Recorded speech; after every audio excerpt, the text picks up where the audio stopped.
Tanto in zona premiazione Cristian Sperandio e William Casarotto per la premiazione dei 100 farfalla maschili.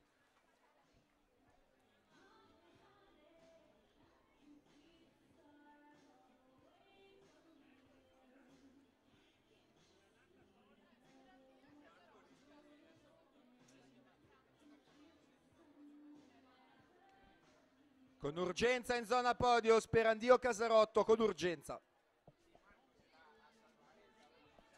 Per la quarta serie sono ai blocchi di partenza: in 1 Mirko Colavetti, in 2 Marco Tarzariol, in 3 Giacomo Ragazzo, 4 Samuele Scattolone, 5 Lorenzo Lemma, 6 Lorenzo Damian, 7 Leonardo Vianello e in 8 Matteo Bozzao.